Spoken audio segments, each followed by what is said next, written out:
Wheel of Genre, the show for readers with a premonition that a good discussion might be about to happen. Right now, we are reading through every short story in the Weird anthology, including this one, Daphne du Maurier's Don't Look Now. I'm Zach, and this week I am really interested in premonitions and prophecies. I really like stories where you you get the prophecy, but the protagonist just doesn't get it. You know, they misread it.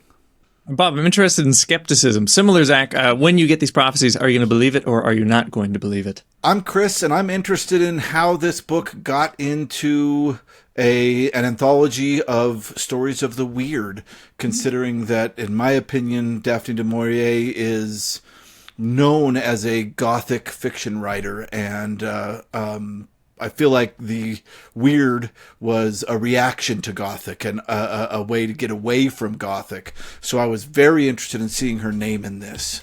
Chris, I think that's a really interesting point. One of the things, I mean, we're by no means experts, but as we've been going, I've been kind of lumping these stories that we've read in this weird anthology into like 3 different containers, you know? Oh. Some of the more modern ones feel to me more like experimental fiction type containers, especially like, the story of the axolotl or the salamander, for example. It's all about the text. And then others to me feel like the more kind of like everyday horror. Think like the kind of Stephen King type thing, you know, stories that seem like maybe they belong in Weird Tales magazine and are set in this world today. But then there are the older ones, which to me feel much more gothic and Victorian. I'm thinking of like Crawford's The Screaming Skull, for example, where it feels like an old-timey ghost story. Which is another one that I would be like, why is this specifically in this book? But this one, I think, belongs here. I think it does. I think I want to say it's du Maurier's weirdest, but I haven't read everything by her. But from what I have read, this is the weirdest. This is the closest I think she got to weird fiction. But I'm sorry, I'm getting us off topic. No. What do we know? I mean, what do we know about Daphne du Maurier? This is my first time reading her. I think, Bob, is it yours too? My first time, yeah. Yeah, we know she's most famous for Rebecca. And this is my almost first edition copy. It's close, but it's a slightly later printing. Wow. And it has a beautiful really cover. Cool hardcover, too. This book has a great hardcover. Wow. But yeah, this is a beat up version of it. But yeah, she was most famous for this, and I think that was because. Actually, that's not true. I was going to say that was because of Hitchcock's film, but I think this was super famous before Hitchcock made the film as well. But that's what I really know her from, and this is a great example of gothic horror. A really. For me, it's slightly Shirley Jackson-esque, but not as good. I like Shirley Jackson a little bit more, but this is a wonderful, wonderful read. And then, of course, The Birds, which I feel like has maybe played a outsized role in my life because my family kind of comes from the area near where The Birds was filmed. And when I was a kid, my mom would always tell me this story. She wouldn't let me watch The Birds.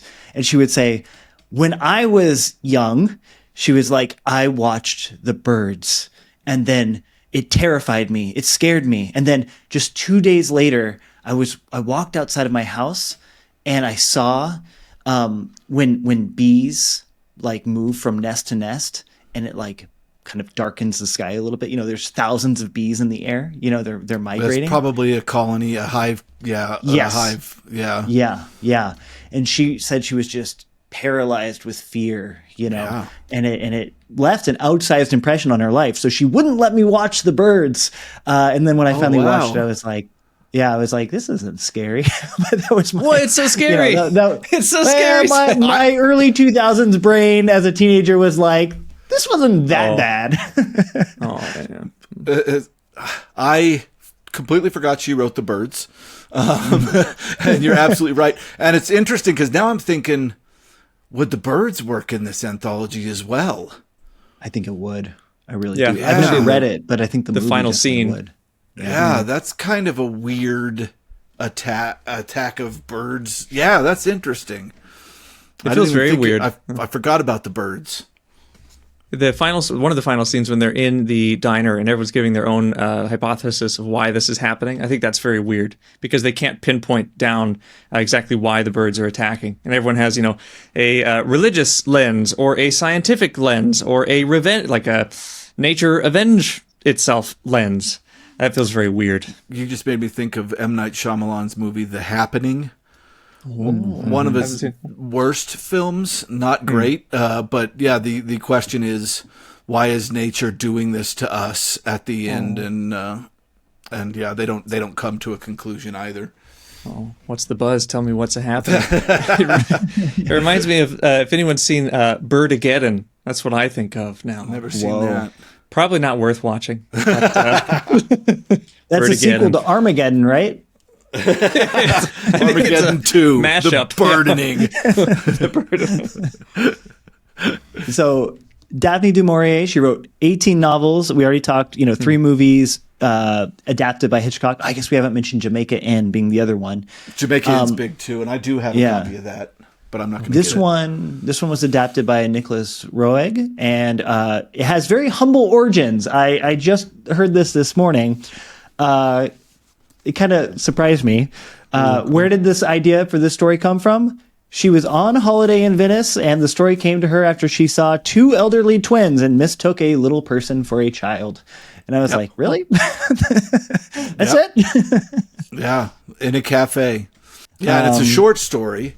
This book, this isn't just this story. There's 5 other stories that were originally published with Don't Look Now.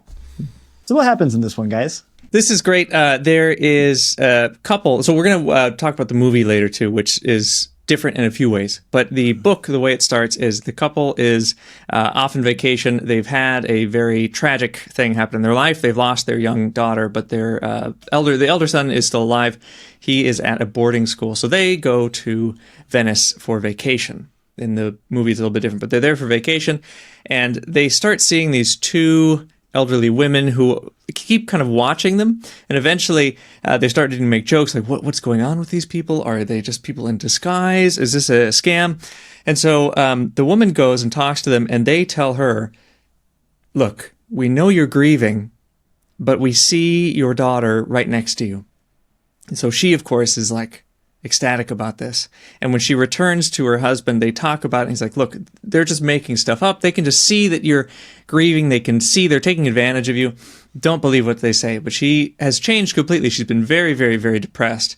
And now it seems like she's just recovered just instantly. And so her husband is quite happy about the recovery, but also very skeptical about where this is coming from. And as we continue through the book, there are little hints of weird bit by bit by bit. And we can't exactly tell what the weirdness that's going on is going on. One of the sisters, she's blind, and she seems to have these visions. Now, of course, the wife believes them, the husband does not. But other little tiny visions creep into the story in very weird ways, almost kind of weaving in through time as they go. Eventually, they have another mishap where they might lose another child, so it's an emergency, and they can only get 1 plane ticket back. So the wife goes to visit their son, see if he's okay. He's going to have a surgery. The husband has to stay in Venice. But after he takes her to the boat to go to the plane, on the way back, he sees a boat coming towards him. And it's his wife and then the 2 elderly women. So it's like she's canceled her trip. And he doesn't know what to make of that at all. So he goes on his own investigation. His investigation kind of creates these strange events where he gets another warning. And then we have another twist at the end, but I don't want to spoil too much yet. Yeah, and he gets the police involved. Yeah. Like he seriously thinks that these women are some kind of a cult that have like kidnapped his wife, is the feeling that I got as I read this. And it's interesting because when they describe, when the 2 elderly twins, the one blind that can see visions, talks to the wife, she says she describes what her daughter was wearing perfectly the day that she died. And we don't see that actually happen.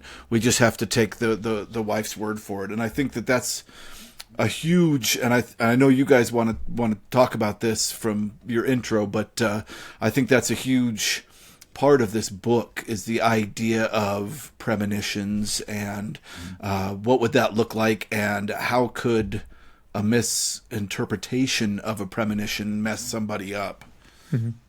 It's really like it's a classic setup, I think. And I think that you might be right, actually, to pinpoint that this is an uneasy fit with a weird fiction anthology. I think that the idea of weird fiction is that it's a relatively new genre. And I mean that, past 200 years, 300 years, whatever. But premonitions, they go all the way back. It's like it's a tale as old as written literature to have the protagonist receive something that is fundamentally misheard. I mean, more recently, you have Shakespeare's Macbeth, and then even earlier than that, you have Oedipus Rex.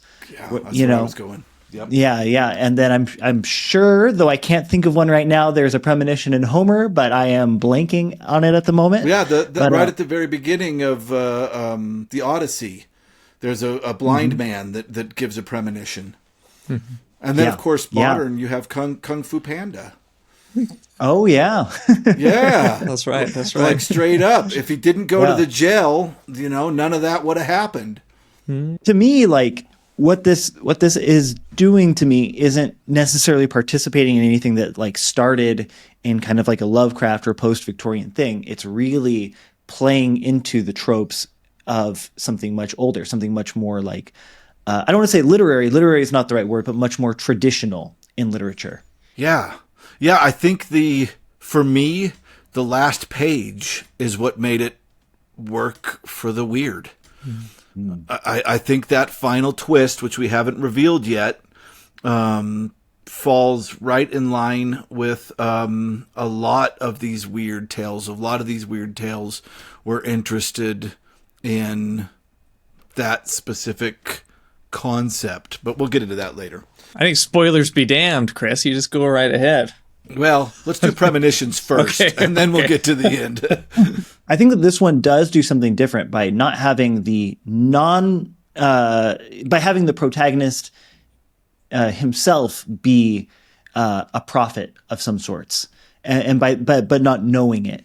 So what this does that is kind of interesting is having the point of view character be unable to distinguish between what is foresight and prophecy and what is real life and now. And maybe I would argue that could be the weirdness of it, a fundamental not knowing of what is reality and what is not reality. And, because it is like a really scary thing to see, your wife who is not supposed to be there with some people who you don't want your wife to be around, but to not be able to distinguish between a future event and now. I mean, that's fundamentally indistinguishable from a kind of insanity, and that tension is bread and butter of this weird anthology. And it's written so well, because when that moment when he's on the call to find out if his son's okay, and she's like, well, now I think you're going to want to talk to your wife, was handled so well, because I think that he, as a character, is very much interested in the concept of rationality. He believes, I mean, the whole time he's like, don't fall for their mumbo jumbo. Like, this is not real. And the crux of him having to question his sight, what he saw, and would say in a court of law, he keeps saying that, I would say in a court of law that was you and those two women, I think is really, it reminded me, let me pull something down here really quick. It reminded me of Conjure Wife by Fritz Leiber. Oh. This is a story where a man finds out that his wife is practicing witchcraft and forbids her to do it, because he's literally a professor of what do you call the study of cultures? I got sociologist? No. Anthropologist? Anthropologist. He is a teacher of anthropology and a scientist in the way that he looks at everything. And then it turns out that all women in the world use witchcraft, and he has basically destroyed any chances of success and survival by forcing his wife to quit. And it's wonderful. And I think this is an old-fashioned ideal that somehow men were very rational and women were into the spiritual. They would easily fall for the spiritual mumbo jumbo. I think that was a belief of the time that this was written. And I love that Daphne du Maurier was forcing this character to question his own rationality, and he has to eat crow and go talk to the cops and apologize to the two elderly ladies, and he takes him home, and he's just messed it up for everybody because of his rational views. And I don't think we see that a lot in early literature. I think that this was a real turnaround. Instead of forcing a female character to realize rationality was true, to force a male character to realize that the spirituality that these women are talking about is real, and that he himself has the power, the shine. Sorry to use a Stephen King word. I thought that was a wonderful turnaround. I really did. We just read some of the Philip K. Dick essays, and that's like his definition of schizophrenia. I know that would not be a medical definition of schizophrenia, but in Schizophrenia and the Book of Changes, he says that how someone would experience time might make them unravel. So he says, if you can experience past, present, and future all at the same time, and you can't really distinguish which one is which, he would call that schizophrenia. And it seems like our character here, it's so real for him. When he sees that vision, there's no question about whether or not it could be a vision, whether or not it could be a dream. He said, no, I totally saw her. Like you said, Chris, I would say this in a court of law.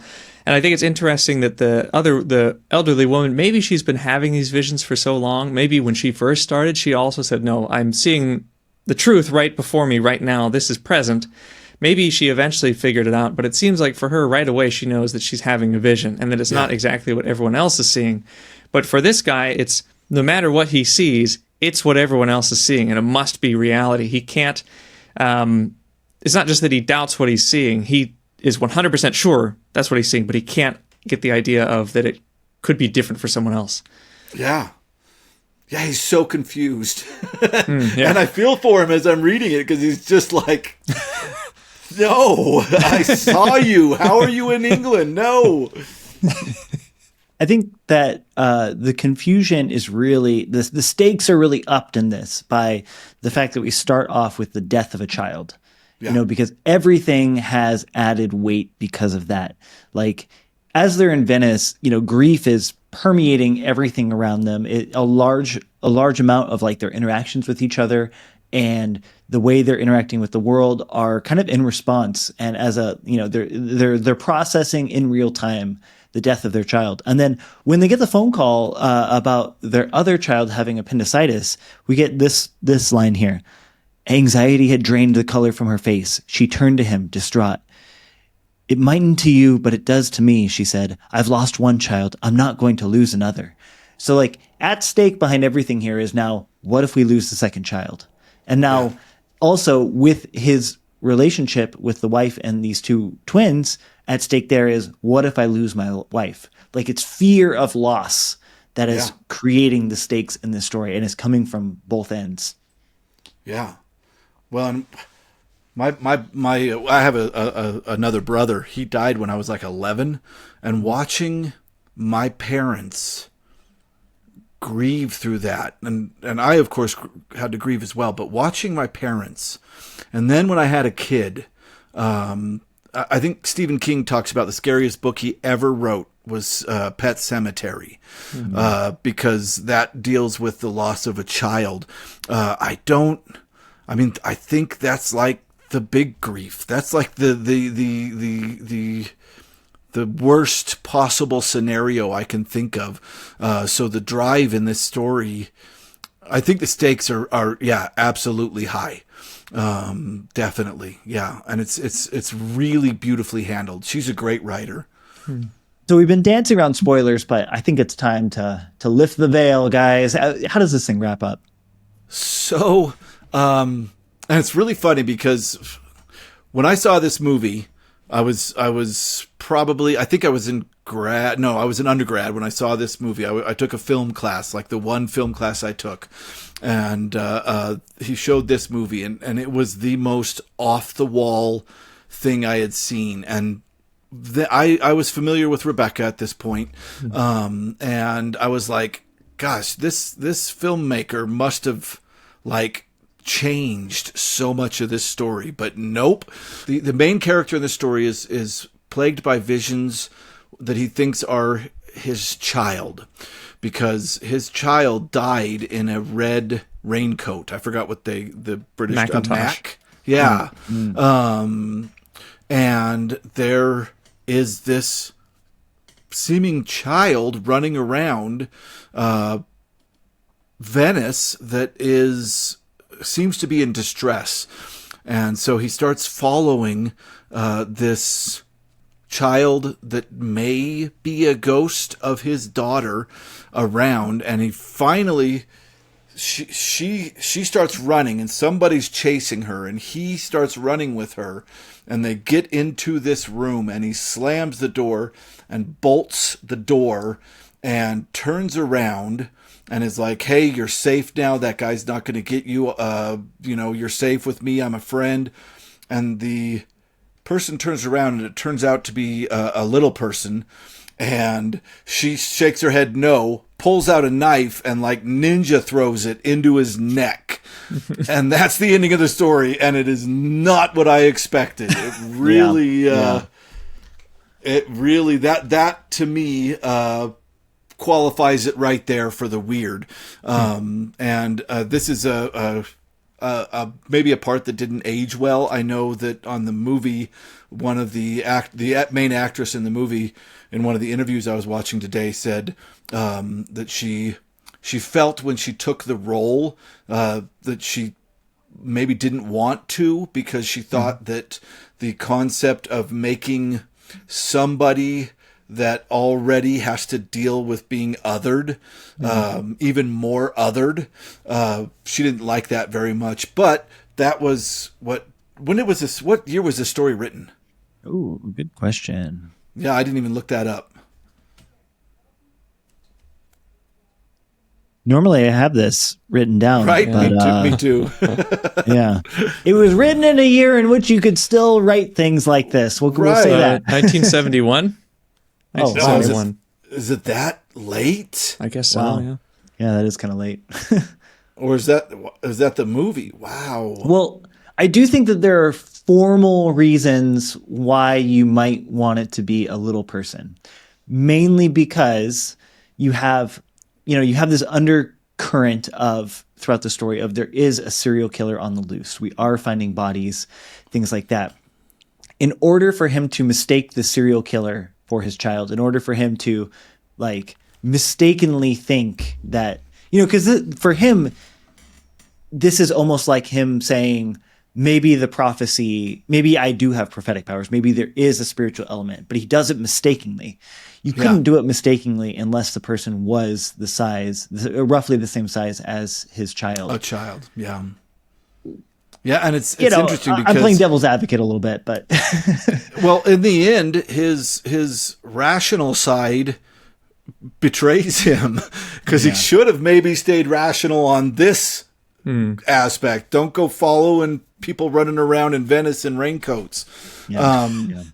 But it's interesting because a lot of the weird tales that we read don't always age well. And I think one of the things that they are connected to is this idea of the early creep show, right? This kind of desire to look at difference in a way that satisfies the viewer more than the person being looked at, as the kind of the best way that I can say this. I'm not going to remember this guy's name, but there's a guy that wrote a story about a sultan amputating limbs off of his servant every time he does something bad, and then the servant does this crazy revenge, and the revenge of a quadriplegic amputee is the center of the weirdness of the story. And I think that helps this fit in. The fact that it's 1971 blows my mind. Like I would have guessed like 40s. Seriously. Yeah. I did not expect this to be 1971. That's interesting. I mean, that means the movie came out like a few years after this story 2 years was written. later, I think. Yeah. When was Rebecca written? 1938. Yeah.